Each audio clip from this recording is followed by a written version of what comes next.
Easy guys, it's Monk here. So this is like a beginner's tutorial today. If you've been producing for a while, then this probably won't be for you. But if you're new to producing or you're new to Logic, and you want to know what all these effects are, what all these stock plugins actually do, then that's what we're sort of going to go over today, is just like the basics of all these effects, what they're doing and how you can use them, kind of thing. So all the effects will come up here in this left hand menu, and you can apply them on any channel to affect your audio signal that is on that channel. The basic, I'll start with the most fundamental ones. The first one, if you could only know one thing, it's the EQ. EQ is going to help you to achieve a much cleaner mix. It's going to make your music sound a lot more professional. And what EQ basically does is it allows you to either carve out or enhance parts of that audio signal that's running through it. So on the left is basically your loudness, is basically like how quiet or loud it is. And then running across here is your frequencies, from low frequencies to high frequencies. So all your bass and stuff down here, your mid stuff, a lot of instruments and things like guitars and that are going to hang out sort of more to the high mids maybe, but in the middle section. And then your high end stuff like hats and cymbals and any like high end sounds. So you can then use the EQ to shape the sounds basically. And what you want when you're mixing down something is you don't want all these frequencies to be clashing. You don't want to be playing lots of the sounds that are all happening in like this one area, because they're all going to clash with each other and they're going to sound horrible. EQ means that you can sort of carve bits out. You can do stuff like that, or we can do more surgical things like this to like really target certain frequencies. Also, if you want to enhance certain parts of a sound, you can go upwards as well on certain bits. And this just allows you to shape your sounds basically. That's as much as I'll go into that for now. But EQ, very essential. The next one you'll find in your dynamics folder, and that's a compressor. Compression is a little bit tricky to get your head around, but it is probably the second most commonly used effect, the thing that is used from a very clinical, corrective mix down standard to try and get your mixes sounding professional, big, clean, all those things that you'd want it to sound. What a compressor does is it basically lessens the dynamic range of your audio. And what I mean by dynamic range is the amount of space between your quietest sound and your loudest sound in one piece of audio. So the quietest and loudest part of your audio. And by compressing something, you're basically bringing all the highs, like the loud bits, down and the quiet bits up, which means it's going to all tighten and compact and compress together. This is useful for getting the body in sound and getting something to sound really solid. When you're thinking about your stereo image, obviously panning is your left to right, but with compression you can sort of bring stuff front to back. If you think of a box and you've got your sort of left speaker, your right speaker, but then you want how close in the image things sound to you, compression is useful for bringing stuff forward in the mix, making stuff punch, making stuff thick. So I won't go into all of that right now, but I'm just telling you sort of what it does and what you can basically use it for. Just a tip with the Logic stock compressor, if you're new to it, the graph mode is easier to see what you're doing. It'll make more sense. It's a bit more visual in that way. I then talk about, you probably won't need this unless you're doing some mastering of your own work. I don't think I use it in the production standpoint as much, but it's a good thing to know what it is your limiter. This is what you use to achieve loudness when you're mastering audio to get it up to a professional standard of volume, so it's not really quiet, but you don't want it to be crunching the audio. You don't want it to be distorting it either, so you have to go easy on it. But basically the ceiling is the point that your audio will not be able to get louder than. It will not be able to go over that point, and then you can crank the gain to get the volume to come up basically to match it. And then you generally want the volume to be just sort of tipping over the edge, just so this ceiling is doing a little bit of work to maximize the volume of your audio. That's like the very basics of what a limiter is. I wouldn't worry about that too much if you're right at the beginning, but it is good to know what it is. Then I talk about like the imaging. This isn't really a plugin here, but you'll find that on here you've got your left to right, which is your pan. That's your pan knob, and that's going to move audio from the left or right depending on where you have it. That's left, that's right, or this is in the middle. And that means you can sort of move different tracks to sift different points in the stereo field. In here, in imaging, you'll find this stereo spread as well, which is a Logic stock. And this is going to widen your sounds. If they sound really like thin and down the middle, and you want it to sound more like more of the signal in both your left and right, then the spread is what you can use for that, and you can lower the intensity. So this means it's going to be like more mono in the middle in your low frequencies, and then in the right is your high frequencies, so you've got that sort of control over it. You can get it so it's only affecting the high frequencies, which is, apologies, my phone went off.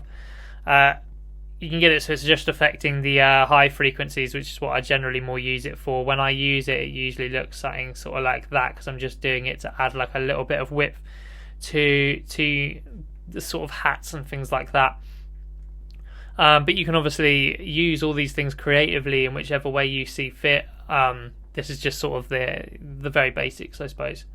And they're sort of mostly the corrective and what I mean by corrective, it's stuff that's sort of more useful in a mixdown sense. Obviously you can use all these things creatively, but the sort of EQ and compression are your sort of main solid two for shaping your sounds and getting a clean professional mixdown.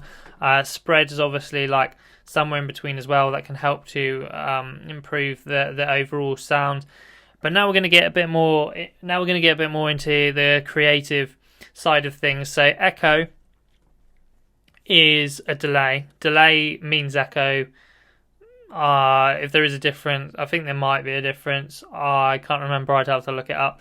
Something to Google maybe, but I don't really think it's that important. It's especially if you're new to production, then a delay is the other word that you will hear people use when they refer to echoes, and it's basically when you have a signal that you want it to repeat over time. I should probably get something in to use as an example here. If we drag a little bit of a splice thing in here. Right, so if we just have this little like Foley hit sound, and then we turn on our echo, we can set the sort of the feedback, that's like the amount that it's going to continue echoing over time, and the note is sort of like at what in what time signature basically it's going to be creating these echoes. So with it on, let's listen. And I can obviously bring the wet down to make sure that the echoes are a bit quieter.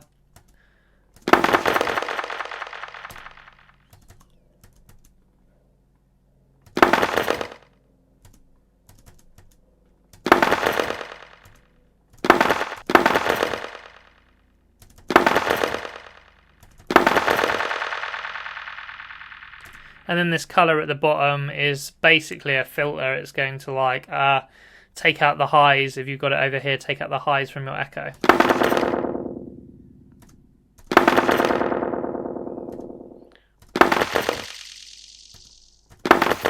You see how if it's up there, it's really enhancing the high frequencies. If it's down here, the echoes are going to be a lot more low. Almost took it out. Yeah, so that's to play around with. And then very closely related to the echo is then the reverb. In Logic, your stock ones, you have Space Designer that I use a lot, and Chroma Verb. We'll get up Chroma Verb for now because it looks a bit nicer. Reverb is basically going to put your sounds into a space. It's related to delay in the sense that it is technically a type of delay. It's loads of delays all happening at once to create this kind of wash of sound of and we'll just play it. So we can make that a bit bigger. The decay is going to set like how long that's going to go on for, so you can make like really big space.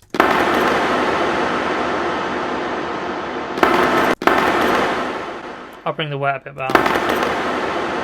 Size of the room.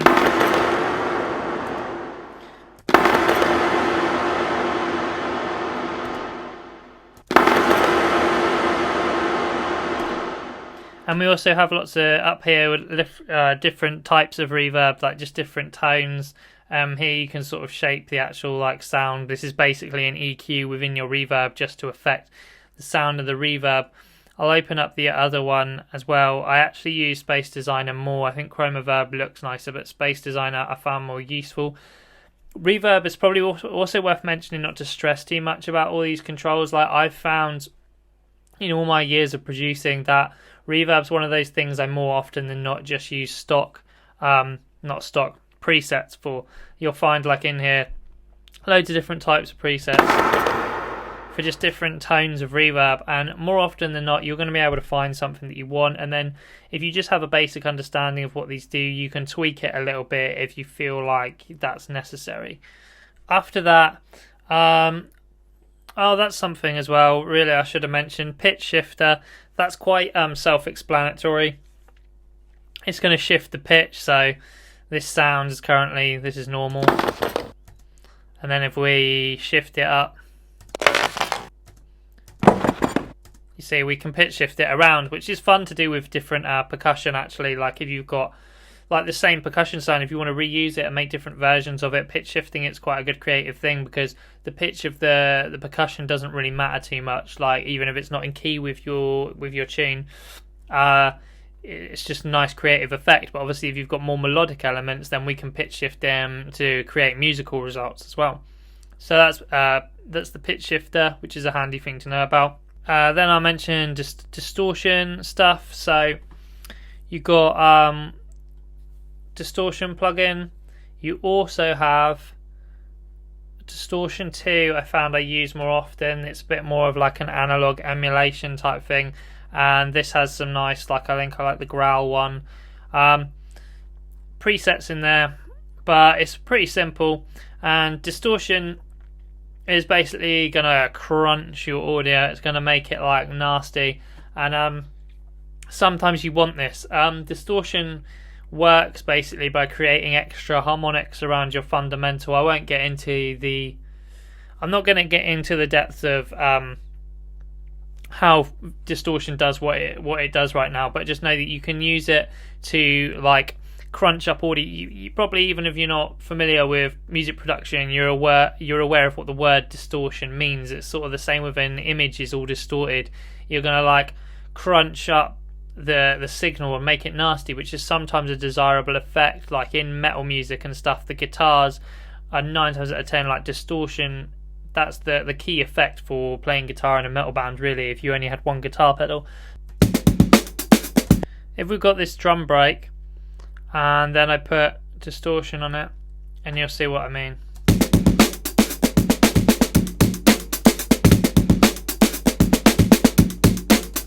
Different, slightly different tones of distortion. So that'll give it a bit of grit to your audio, and that'll make it, that's sometimes useful. Again, you can sort of use that in combination with compression if you really want to take an element in your mix that doesn't have a lot of life to it and you want to bring it forward and you want to really make it have some impact. Combination of distortion and compression can help you do that.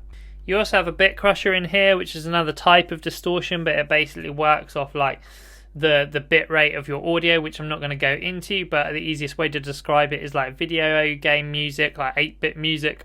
You can make stuff sound like that. Let's just try it on this drum break. It's better for melodic elements, I say, but like, let's just try it.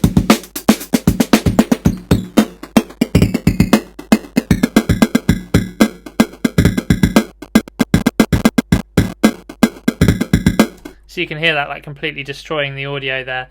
Yeah, but you got like 8-bit. You can hear what I mean by that sort of video game style.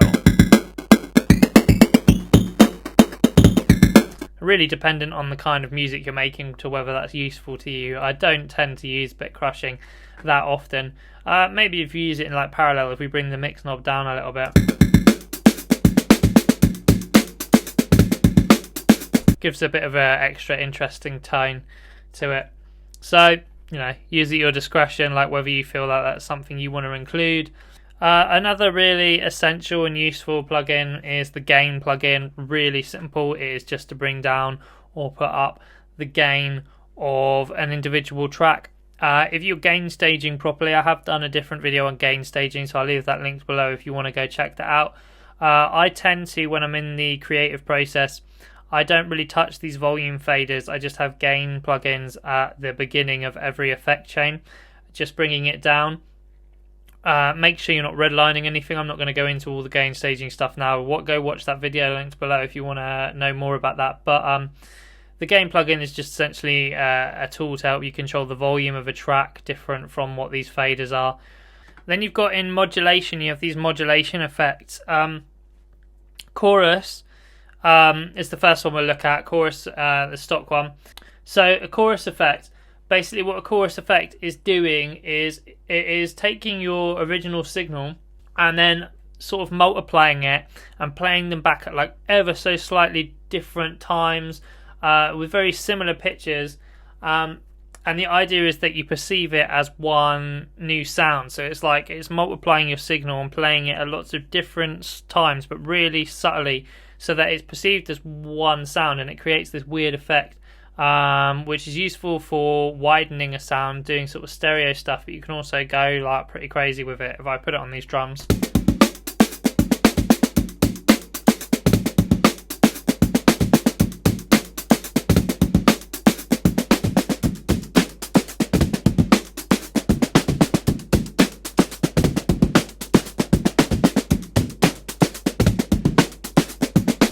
So that might be a bit subtle with that example there. It's quite good on melodic elements to like really crank it, and you can do really interesting effects with it. Then also in the modulation section, the other one is a flanger, which is very similar to chorus.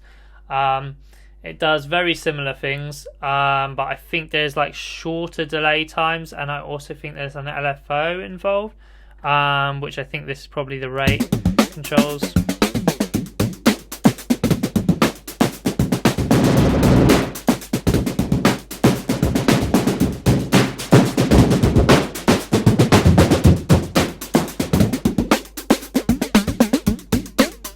So pretty extreme settings there, but obviously these things subtly can be used in a much more technical standpoint, or you can use them really creatively if you go with the more extreme settings. A phaser is another thing that you'll find. Yeah, the phasers, basically what you need to know is that a phaser is often used like on a real sound, like a voice or something, to give more of a synthesized electronic effect if you're wanting to make stuff sound a bit more electronic. So let's put it on this drum break and just sort of see what it's doing.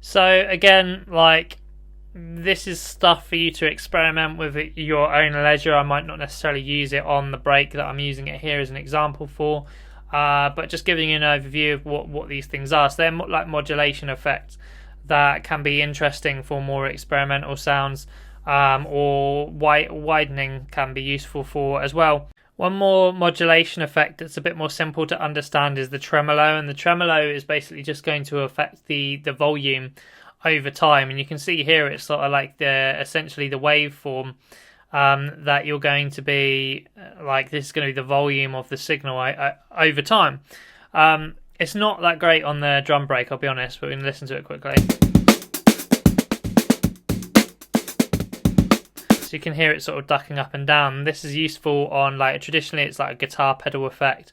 A lot of these modulation effects, like guitar pedals, used to affect the signal of a guitar, but when it's going into like an amp. But you can obviously use them on anything. That's a great thing about electronic music production, is that you can sort of take all these effects and use them in any context you want, and really experiment with with sound in that way, which I love to do.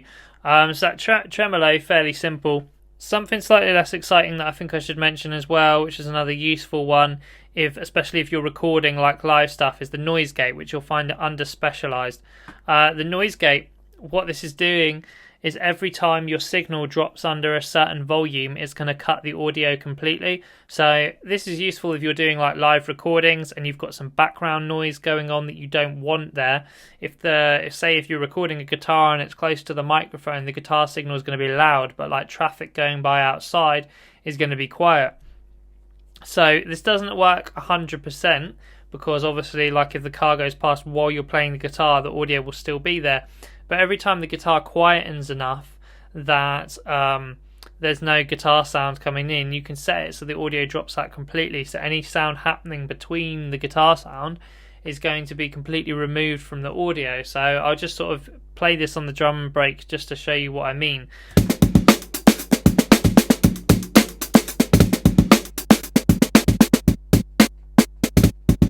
So here's like the volume, which is my threshold. So every time the signal goes above the volume that I set here, it's going to duck it out completely.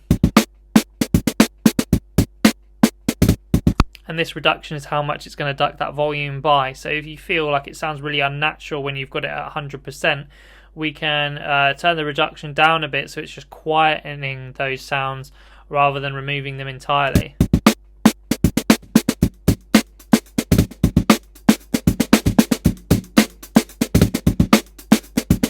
And then you've got like attack, hold and release, which is going to affect the sort of time that it holds on to that. But I'm not going to go into that too much. Maybe I'll do a different video. But for now, that's a noise gate, and that's what a noise gate does. There are like more things than that. Like maybe I'll just mention you've got a tuner in here, which is useful. Like if that's going to tell you what key, any signal you put into it, like, you know, like a guitar tuner or anything, it's going to help you tune instruments. That's a really simple one. You can find that under metering. Also, you have the in this metering menu. In here, there's stuff that you won't have because I've just organised all my third-party plugins into here. However, something like multimeter is useful because this is going to allow you to sort of see the insights of your signal. If you don't trust, like mainly you've got to trust your ears, but if there's stuff that you're struggling with, this is going to help you with visual representations of the stuff you're working on. Like if I just play, it's like your low to high frequencies across here, so you can see what's loud and what's popping out. And the goniometer, however you say that, is more about your stereo image and seeing like what your stereo field's looking like. You got your mid or your mono signal here, and then your left and right, and you can see how much of your audio is going across those. Yeah, so you can see that's a really mono signal as it's all sort of in the middle section. But anyway, yeah, that's like a good selection for now of the sort of stock plugins that come with Logic and what you can sort of do with them. I'd recommend going away and having a play with them all, running your own audio through them to see what they do and how working out how you can use them yourself for what you want to achieve with them. I think that's a really good way to learn, is to just get hands on and sort of have a play with them. I'll probably do more videos covering the individual plugins and their parameters more, so don't forget to subscribe if they're things that you want to see, because then you'll get notified when I do upload those videos.